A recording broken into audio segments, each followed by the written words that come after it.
আজ পহেলা ফাল্গুন 1431 14ই ফেব্রুয়ারি 2025 14ই শাবান 1446 পবিত্র শুক্রবার।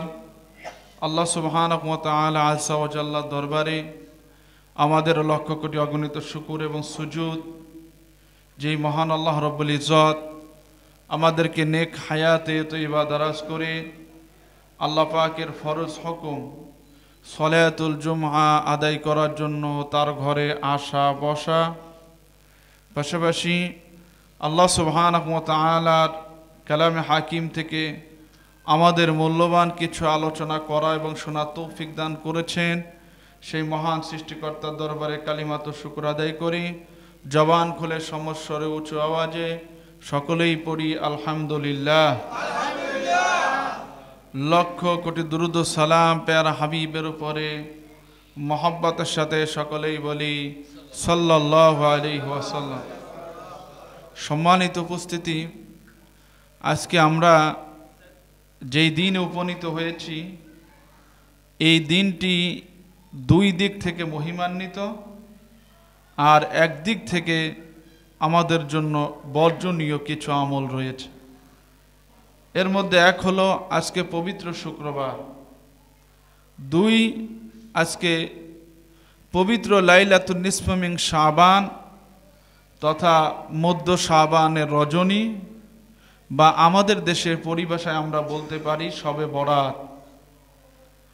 আর আজকের এই দিনটি পাপিষ্ঠদের জন্য আনন্দের, যারা গোটা পৃথিবীতে এই অবৈধ ভালোবাসা দিবস পালন করবে, এই নিকৃষ্ট দিবস যারা পালন করবে। তবে আল্লাহর রহমত যে আজকের এই দিনে মহিমান্বিত রজনী আল্লাহ দিয়েছেন, এর ওসিলায় হলেও আমাদের দেশে এই পাপিষ্ঠ কাজ থেকে অনেকেই বিরত থাকবে। তো যাই হোক, আমরা লাইলাতুন নিসফ মিন শাবান তথা এই মধ্য শাবানের রজনীর ফজিলত অন্যান্য কিছু বিষয় আলোচনা করব এবং শুনব। যে কথা বললে আল্লাহ এবং তার রসুল রাজি এবং খুশি হয়ে যান, বক্তা শ্রোতা উভয়ের মধ্যে আমল তৈরি হয়, সেই কথাগুলি আমাকে বলার আপনাদের শোনার উভয়কে আল্লাহ পাকের উপরে আমল করার তৌফিক দান করুক। সকলে বলি আমিন। আমি আপনাদের সামনে কালামে হাকিমের সূরাতুত তাওবা এর 36 নম্বর আয়াতে কারিমা তেলাওয়াত করেছি। যেই আয়াতের মধ্যে আল্লাহ সুবহানাহু ওয়া তাআলা কি বললেন? আউযু বিল্লাহি মিনাশ শাইতানির রাজীম। বিসমিল্লাহির রাহমানির রাহিম। ইন্না ইদ্দাতাশ শুহুরি ইনদাল্লাহি ইসনা আশারা শাহরান ফি কিতাবিল্লাহ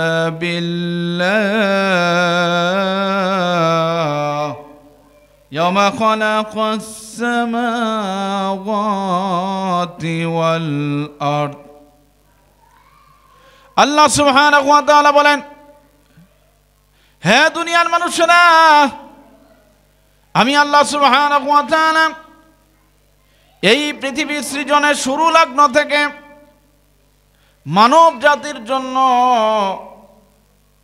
একটি বৎসর সমান 12টি মাস নির্ধারণ করে দিলাম।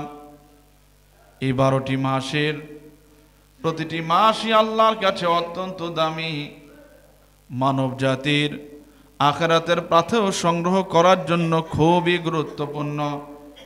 তারপরেও আল্লাহ সুবহানাহু ওয়া তাআলা কিছু মাসকে কিছু মাসের উপরে বেশি মর্যাদা দান করেছে।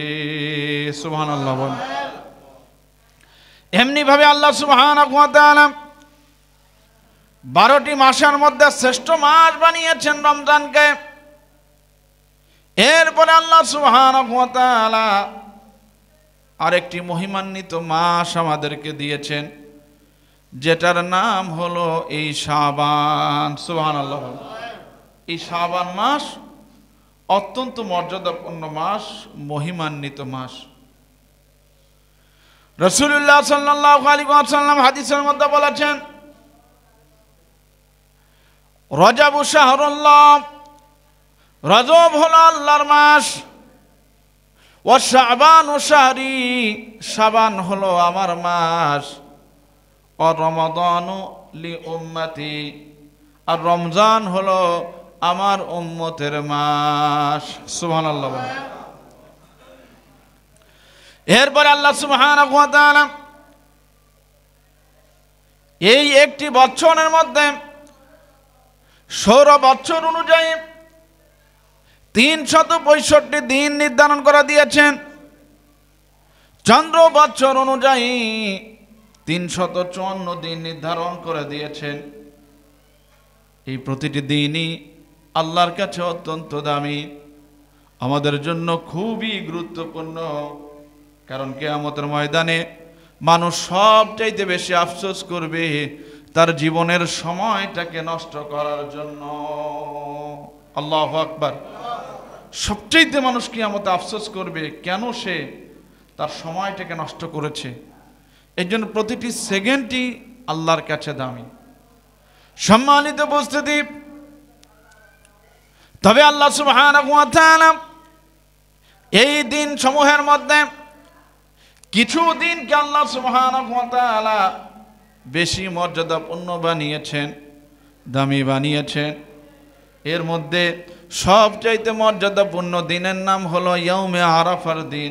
সুবহানাল্লাহ বলেন।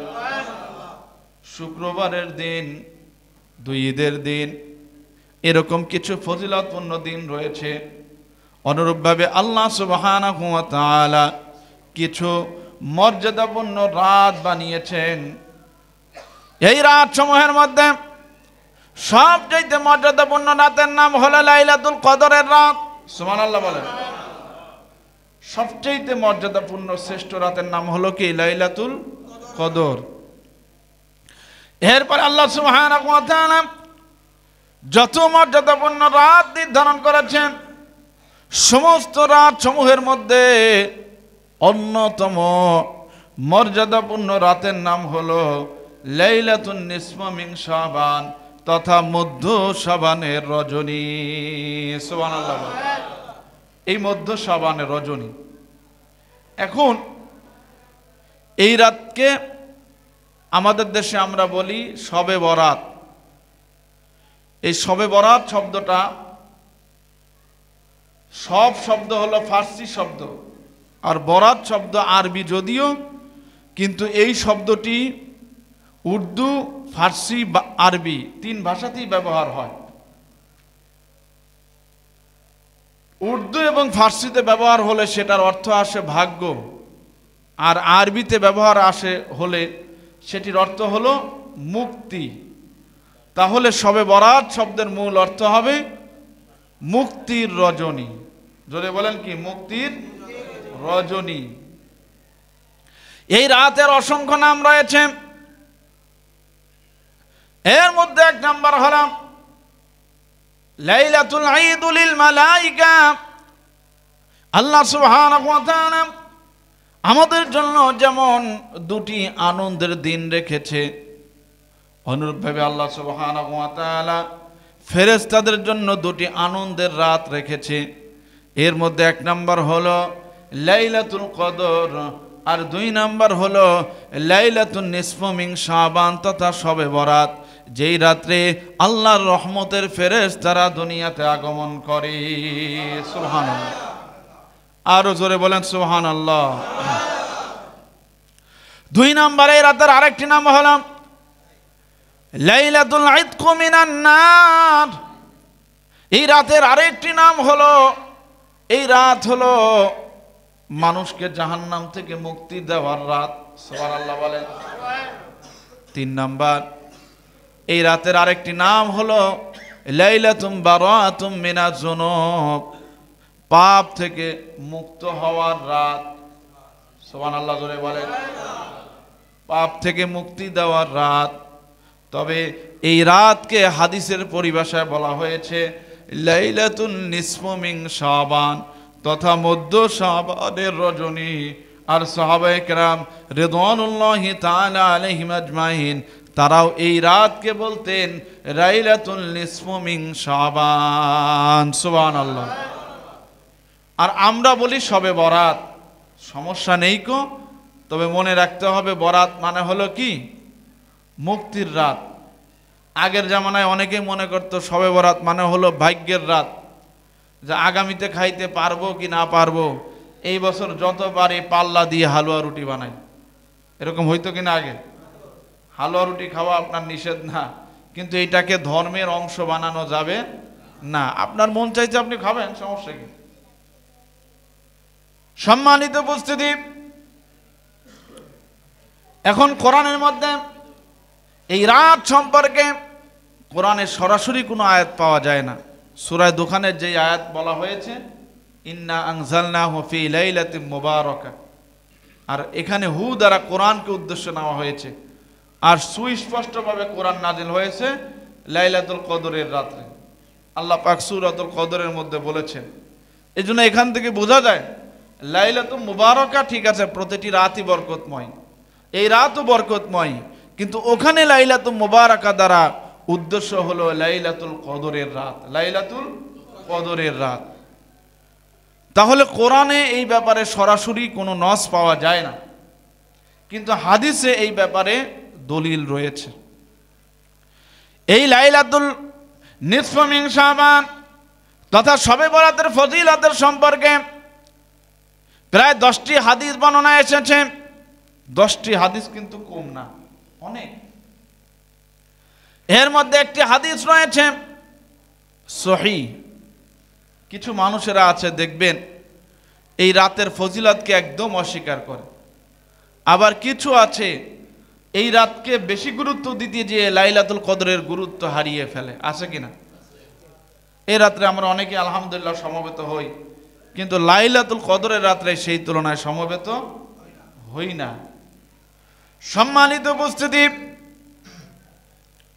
তাহলে আমি আপনাদেরকে যেটি বলতেছিলাম যে এই রাতের ব্যাপারে অসংখ্য হাদিস এসেছে। এই জন্য আল্লাহ সুবহানাহু ওয়া তাআলা কালামে হাকিমের মধ্যে বলেছেন ওয়াজআলনাকুম উম্মাতান ওয়াসাতা, হে উম্মতে মুহাম্মাদি, তোমাদেরকে আল্লাহ পাক মধ্যপন্থী জাতি বানিয়েছে। তোমাদের দায়িত্ব হলো তোমরা বাড়াবাড়ি করবে না, তোমরা সারাসারি করবে না। বাশিরু ওয়ালা তুনাফিরু, তোমরা সুসংবাদ দেবে, মানুষকে হতাশ করবে না। ওয়ায়াসসিরু ওয়ালা তুআসসিরু, মানুষের জন্য তোমরা সহজ করে দেবে, দিনকে মানুষের জন্য কঠিন করা যাবে এই জন্য বলেন যাবে না। এই জন্য যারা এই রাতকে অস্বীকার করে এটাও অন্যায়।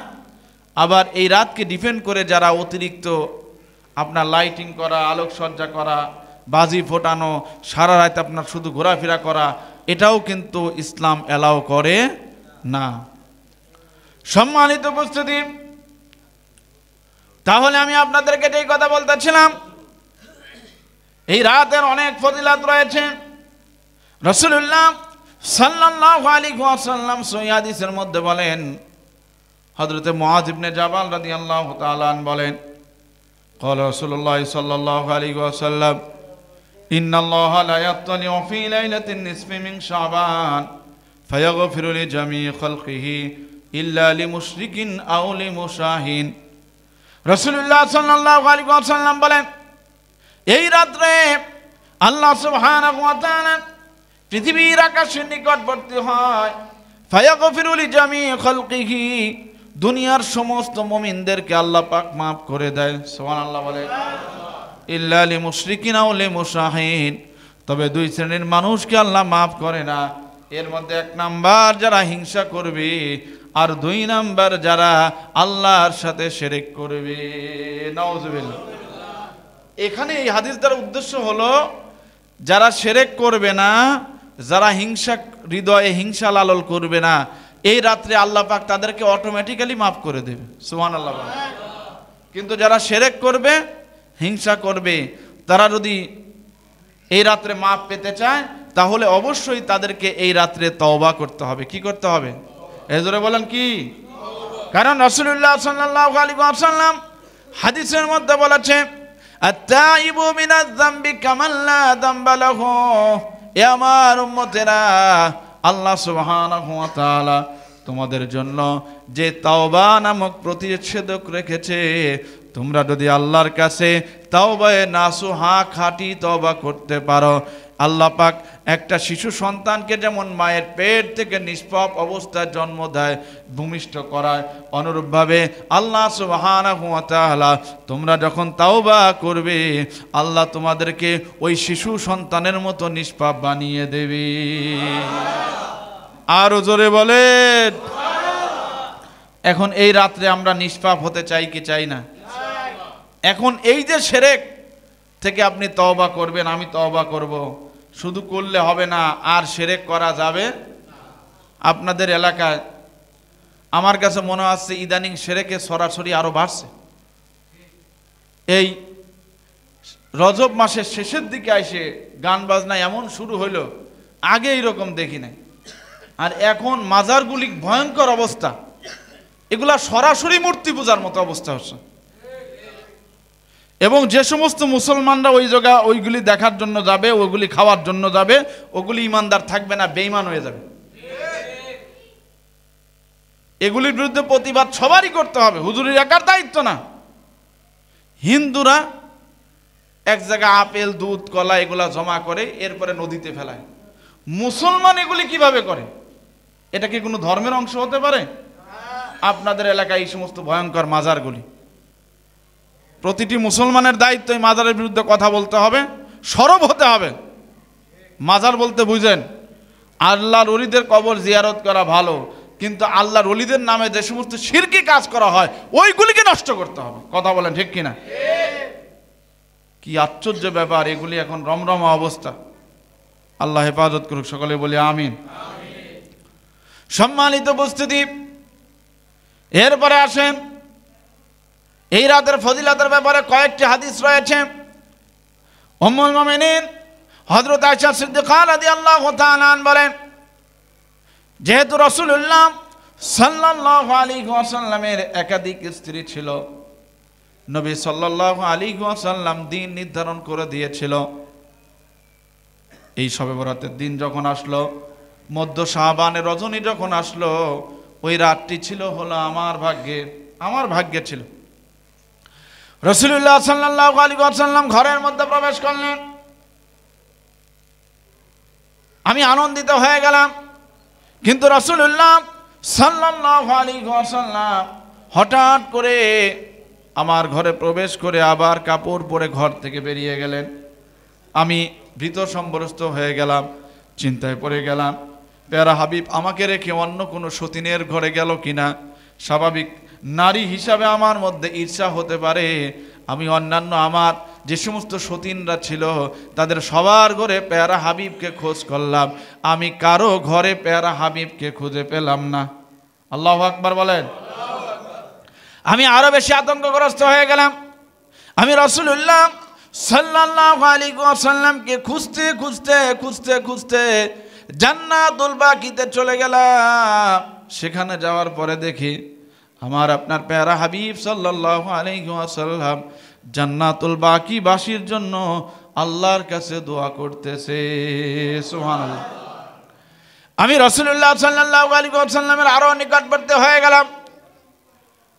আমি আমার কানকে লাগিয়ে দেখলাম রাসূলুল্লাহ সাল্লাল্লাহু আলাইহি ওয়াসাল্লাম আল্লাহ সুবহানাহু ওয়া তাআলার কাছে দোয়া করতেছে, আল্লাহ তুমি আমার খাদিজারে মাফ করে দাও, তুমি আমার খাদিজারে মাফ করে দাও। কারণ খাদিজা হলো আমার দুঃখের দিনের সাথী। যেদিন মক্কায় আমার পক্ষে কেউ ছিল না, সবাই আমার শত্রুতা করতেছিল, সেই মুহূর্তে আমি যখন ভারাক্রান্ত হৃদয় নিয়ে ঘরের মধ্যে প্রবেশ করতাম, আমাকে যেই বান্দি সান্ত্বনা দিত সেই ছিল আমার প্রিয়তমা খাদিজা। সুবহানাল্লাহ। তিনি আল্লাহর কাছে দোয়া করলেন, আল্লাহ এই মহিমান্বিত রজনীতে আমার খাদিজাকে তুমি মাফ করে দাও। সুবহানাল্লাহ।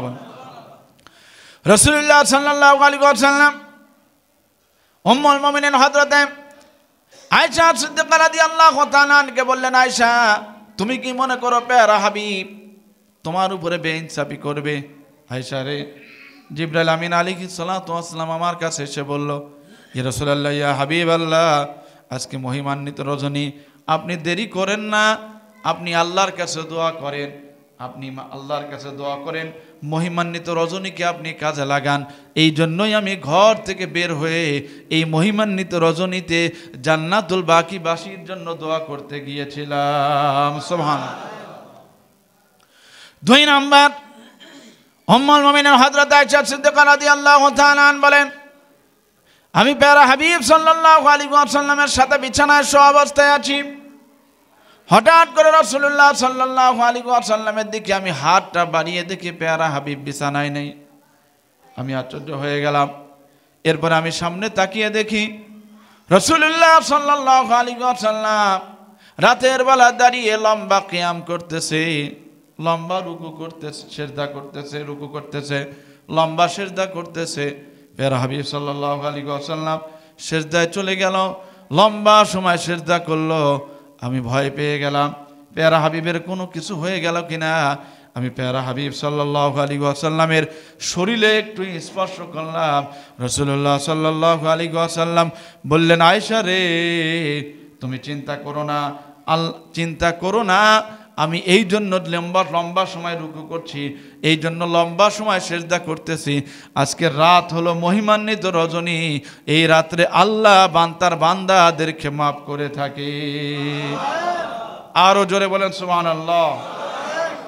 জিবরাইল আমিন আমাকে জানিয়ে গিয়েছেন এই রাত অত্যন্ত ফজিলতপূর্ণ, এই জন্য আমি রাতের বেলা দাঁড়িয়ে লম্বা রুকু করলাম, লম্বা কিয়াম করলাম এবং লম্বা সময় আল্লাহর দরবারে আল্লাহর কুদরতি পায়ে সিজদা দিয়ে থাকলাম। সুবহানাল্লাহ। তো এরকম অসংখ্য ফজিলতপূর্ণ হাদিস এই রাতের ব্যাপারে পাওয়া যায়। তবে অধিকাংশ হাদিসগুলি ওলামায়ে কেরামরা বলেছেন সনদগত দুর্বলতা রয়েছে এবং এই সনদগত অনেক যাচাই বাছাই হয়েছে। তবে এর মধ্য থেকে একটি সহিহ হাদিস আর উলুমুল হাদিসের একটি উসুল হলো, যখন কোনো বিষয়ে একাধিক বর্ণনা আসে, ওই বর্ণনা যদি দুর্বল হয় কিন্তু একাধিক মানুষের বর্ণনার কারণে ওই বর্ণনাটা সহিহ হয়ে যায়, মানে শক্তিশালী হয়ে যায়। এই জন্য মুহাদ্দিসিনে কেরামরা বলেছেন একাধিক বর্ণনার কারণে এই একাধিক দুর্বল বর্ণনা এক জায়গা করলে ওই বর্ণনাটি হাসান পর্যায়ে চলে যায়। সুবহানাল্লাহ। সুতরাং যেহেতু এর ফজিলতের ব্যাপারে একাধিক বর্ণনা এসেছে, এই জন্য এই রাতকে অবহেলা করার কোনো সুযোগ নেই কো, অগুরুত্বের সাথে দেখার কোনো সুযোগ নেই কো। এই জন্য এই রাতটি অবশ্যই ফজিলতপূর্ণ, অবশ্যই গুরুত্বপূর্ণ। তবে এই রাতের মূল উদ্দেশ্য হলো বান্দাকে জাহান্নাম থেকে মুক্তি দেওয়া, আল্লাহর জান্নাতি বানিয়ে দেওয়া, বান্দার জীবনের গুনাহগুলি মাফ করে দেওয়া। সুবহানাল্লাহ। সম্মানিত উপস্থিতি, তাহলে আমি আপনাদেরকে যেটি বলতেছিলাম, এই রাতের ফজিলতের ব্যাপারে আরো 2টি বর্ণনা এসেছে। এর মধ্যে 1 নম্বর হলো উম্মুল মুমিনিন হযরত আয়েশা সিদ্দিকা রাদিয়াল্লাহু তাআলা বলেন, গুনিয়াতুত তালিবিন নামক কিতাবের মধ্যে এসেছে আল্লাহ সুবহানাহু ওয়া তাআলা উম্মতে মুহাম্মাদের জন্য 4টি বরকতময় রাত রেখেছেন, যে রাতের মধ্যে নেকির ঝর্ণা দ্বারা প্রবাহিত হয়, যে রাতের মধ্যে আমল করলে বান্দাবান্দিরা অজস্র নেকি পেয়ে যায়, অজস্র নেকি পেয়ে লাভবান হয়ে যায়। এর মধ্যে 2 ঈদের রাত, ইয়াউমে আরাফার রাত, আর 4 নম্বর হলো লাইলাতুন নিসফু মিন শাবান তথা মধ্য শাবানের রজনী। সুবহানাল্লাহ বলেন, মধ্য শাবানের রজনী। এই জন্য এসেছে খলিফায়ে সানি ওমর ইবনে আব্দুল আজিজ রহমাতুল্লাহি আলাইহি বসরার গভর্নরকে একটি চিঠি পাঠালেন। সেই চিঠির মধ্যে তিনি লিখে দিলেন, হে বসরার গভর্নর, সারা বছরের মধ্যে 4টি রাতকে অবশ্যই গুরুত্বের সাথে দেখবে, 4টি রাতকে অবশ্যই গুরুত্বের সাথে দেখবে। এর মধ্যে একটি রাত হলো লাইলাতুন নিসফ মিন শাবান, কারণ এই রাত সমূহের মধ্যে আল্লাহ সুবহানাহু ওয়া তাআলার রহমত এবং বরকত বর্ষিত হয়। সুবহানাল্লাহ, আরো জোরে বলেন সুবহানাল্লাহ। যে এই রাত সমূহের মধ্যে রহমত এবং বরকত বর্ষিত হয়। এই জন্য সম্মানিত হাজরিন, এই রাতকে আমাদের গুরুত্ব দিতে হবে। এই রাতে আমরা কয়েকটি আমল করতে পারি। এর মধ্যে এক নাম্বার হলো কবর জিয়ারত করা। যদিও কবর জিয়ারত প্যারা হাবিব সাল্লাল্লাহু আলাইহি ওয়াসাল্লাম তার পুরা জীবনে এই রাত্রে মাত্র একবার করেছেন, কিন্তু কবর জিয়ারত এটা স্বাভাবিক যে কোনো দিন যে কোনো মুহূর্তে আমরা করতে পারি। তো মহিমান্বিত রজনী তো আমরা করতে পারি, তবে এটাকে আমরা দল বেঁধে রাওয়ায়েজ বা প্রথার মধ্যে তৈরি করে ফেলব না। যার যখন মন চায় যাবেন, বাবা মা ময় মুরব্বী যারা কবরবাসী আছে তাদের কবরগুলি জিয়ারত করে আসবেন। তবে জিয়ারতের অতিরিক্ত কোনো কিছু করা যাবে? এই জোরে বলেন, যাবে না। দেখেন, দান বাক্সগুলি মসজিদের সামনে থাকে, এটা ঠিক আছে, মাদ্রাসায় থাকে, এটাও ঠিক আছে, কিন্তু মাজারের সামনে দান বাক্স কিসের জন্য? মাজারে দান বাক্সের দরকার আছে? এই জোরে বলেন, আছে? কারণ মাজারে যে শুয়ে আছে সে তো দুনিয়ার সাথে তার সম্পর্ক নেই, দুনিয়ার টাকা পয়সার তার কোনো দরকার। আপনি বরঞ্চ তার নামে মসজিদ মাদ্রাসা দরিদ্র অসহায় মানুষকে দান করতে পারে, কিন্তু ওই যে মাজারে দান বাক্স আমরা রাখছি, এই মাজারের টাকাগুলি খায় গাঞ্জাখোররা। কথা বলেন ঠিক কিনা? সম্মানিত উপস্থিতি, বরঞ্চ মাজারে দান বাক্স না দিয়ে হাসপাতালে দান বাক্স দেওয়া দরকার। কথা বলেন ঠিক কিনা? কারণ হাসপাতালে দান বাক্স দেওয়া থাকলে অনেক অসহায় মানুষেরা টাকার অভাবে চিকিৎসা হয় না। কথা বলেন ঠিক কিনা? তারা চিকিৎসা পাবে। তাহলে সম্মানিত হাজরিন, এক নাম্বার হলো কবর জিয়ারত। দুই নাম্বার হলো সে বেশি বেশি নফল সালাত পড়া। রাসূলুল্লাহ সাল্লাল্লাহু আলাইহি ওয়াসাল্লাম হাদিসের মধ্যে বলেছেন, আকরাবু মা ইয়াকুনুল আবদু মির রাব্বিহি হুয়া সাজিদ। বান্দা আল্লাহর সবচাইতে বেশি নিকটবর্তী হয় সিজদার মাধ্যমে। আল্লাহ বান্দাকে সবচাইতে বেশি মহব্বত করে সিজদার কারণে। এবং আল্লাহর কাছে আল্লাহকে দেওয়া সবচেয়ে বড় নিয়ামতের নাম হলো কি? সিজদা। আল্লাহ সবচেয়ে বেশি খুশি হয় বান্দার সিজদার দ্বারা। এই জন্য এই রাত্রে ওই ডাফুস ডুফুস সিজদা মারা যাবে। অনেকে আছে কি না, খালি মারা তালেই থাকে, রাকাত গনে, কয় রাকাত, কয় আজকে 200 রাকাত 400 রাকাত সব পড়ছে। আমার এক মামারে বললাম, মামা কি অবস্থা, ফরজ নামাজটা এক ওয়াক্ত পড়া দেখিন, আজকে কেন আইছেন? কয় সারা বছর পড়ি না, এই জন্য সারা বছরের সব কাজ আজকে করে নিলাম। চিন্তা করে দেখছেন এরকম আছে কি না? সারা বছর ফরজের খবর নাই, খালি নফল নিয়ে ব্যস্ত, এরকম আছে কি না? সম্মানিত উপস্থিতি, এখানে রাকাত গণনা করে নামাজ পড়া যাবে না। আপনার সলাতের ব্যাপারে অবশ্যই বিনয়ী, নম্রতা, খুশু খুজুর সাথে রুকু সিজদা করতে হবে। কথা বলেন ঠিক কিনা? তাড়াহুড়া করা যাবে, কারণ আল্লাহ কখনো পরিমাণ দেখে না, আল্লাহ দেখে আপনার তাকওয়া। আপনি যতটুকু করেছেন এইটা কতটুকু বিনয় এবং নম্রতার সাথে আদবের সাথে আল্লাহর জন্য করেছেন। সুবহানাল্লাহ বলেন। সম্মানিত হাজরিন, এই জন্য আজকের এই রাত্রে আমরা যে নফল সালাত পড়ব, অবশ্যই আমরা সালাত পড়ার ক্ষেত্রে তাড়াহুড়া করব না। আমরা আস্তে ধীরে সুস্থে পড়ব, যে কয় রাকাত পারি পড়ব। কিমিয়া সাআদাত কিতাবের মধ্যে ইমাম গাজালি রহমাতুল্লাহি আলাইহি তিনি বলেছেন, বান্দা যখন আল্লাহু আকবার বলে জমিনে সিজদা দেয়, বান্দা জমিনে সিজদা দেয় না, বান্দা আল্লাহর কুদরতি পায়ে সিজদা দেয়। আল্লাহু আকবার বলেন। আল্লাহ সুবহানাহু ওয়া তাআলা বান্দার সিজদাকে কুদরতি নজর দিয়ে দেখেন। বান্দা তার মাথা ওঠানোর আগেই আল্লাহ সুবহান